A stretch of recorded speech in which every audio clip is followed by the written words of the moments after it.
Oui, en effet, Lucie, l'organisation islamiste affirme avoir donné son accord de principe à la libération de 34 otages, une liste de noms qui aurait été fournie par Israël il y a déjà plusieurs semaines. Parmi ces otages, des femmes, des enfants, des soldats et des hommes âgés ou blessés. Seulement voilà, Israël voudrait avoir la certitude que parmi eux, il n'y aurait pas de mort. L'État hébreu demanderait donc au Hamas des garanties sur la condition de ces otages.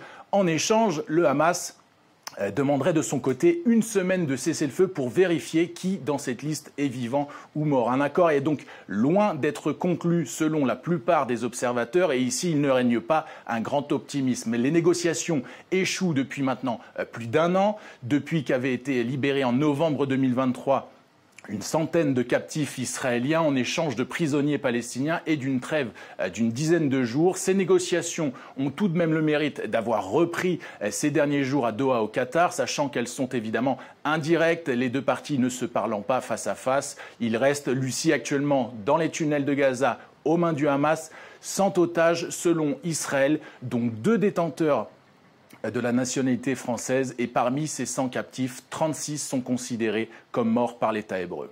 Merci beaucoup Maël pour toutes ces précisions.